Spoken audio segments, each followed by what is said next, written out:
Alik patah dah, alik patah. Dia nampak jalan tu. Habis ada balik lah. Tak berat ke baju Melayu banyak tengok. Samping dia. Cubaan suara 1, cubaan suara 2, cubaan suara 3. Bismillahirrahmanirrahim. 1957. Bukanlah tahun Siti Nurhaliza diijab kabulkan, dan bukanlah juga tahun Yusri dan Lisa Sirihani ditemukan.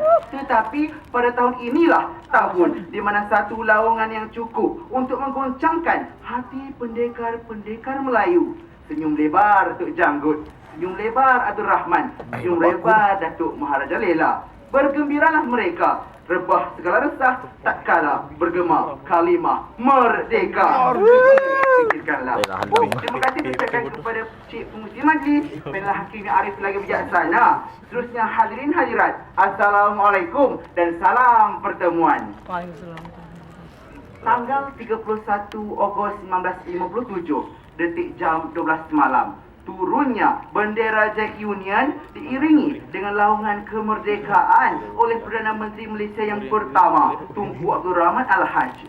Detik bersejarah ini tersemat kukuh dalam sanubari setiap warga Tanah Melayu ketika itu. Justeru hadirin, bicara perdana saya pada hari malam ini atas persoalan sejauh manakah pencapaian Malaysia selepas kemerdekaan. Saya kecilkan definisi tajuk saya hari ini. Sekitar persoalan pencapaian Malaysia selepas lebih 55 tahun kita merdeka. Frasa capai atau pencapaian mengikut Kamus Dewan edisi terbaru adalah bermaksud prestasi. Tuntasnya hadirin, definisi pidato saya adalah tertumpu dalam skop prestasi negara Malaysia selepas kemerdekaan pada tahun 1957. 4 komponen utama yang akan saya bawa untuk kita telusuri bersama. Sidang saksi, permisi.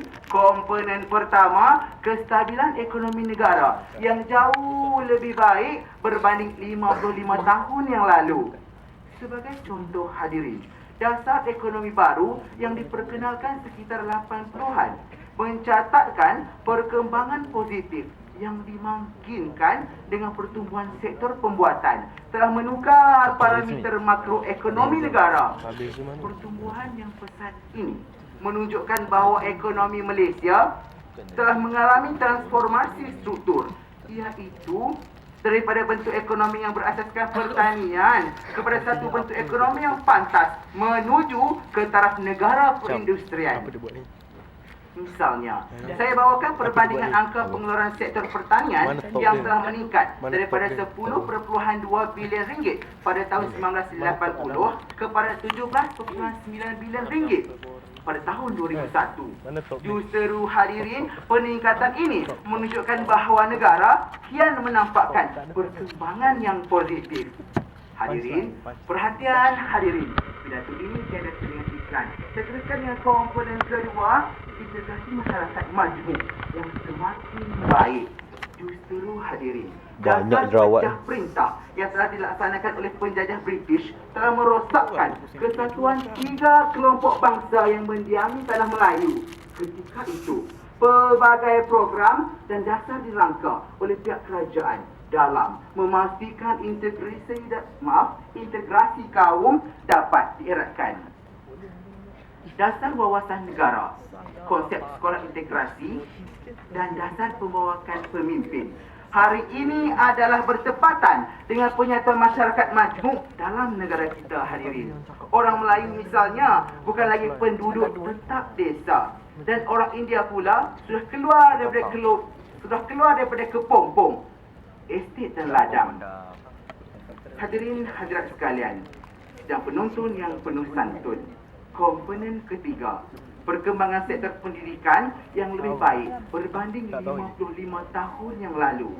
Jika dulu kebanyakan rakyat tanah Melayu buta huruf, namun pada hari ini kita mampu berbangga dengan pencapaian rakyat Malaysia hingga mampu mengharumkan nama negara dalam bidang pendidikan hadirin.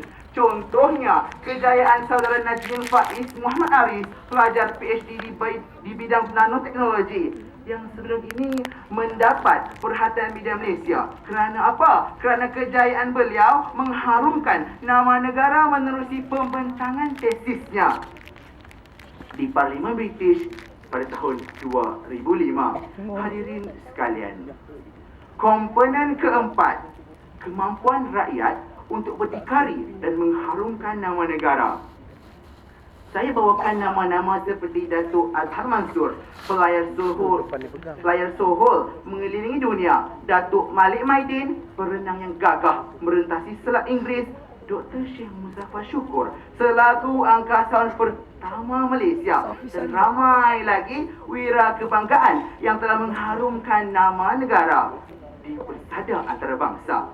Semua ini adalah menunjukkan bahawa betapa rakyat Malaysia mampu berdikari di peringkat perdana. Sidang audien yang dirahmati Allah sekalian.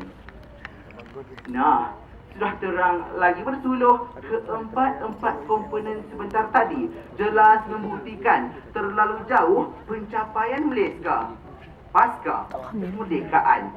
Sebagai rakyat Malaysia yang bijak, kita hendaklah bersama-sama menjadikan Malaysia duduk sama rendah, berdiri sama tinggi, sebaris dengan negara-negara maju.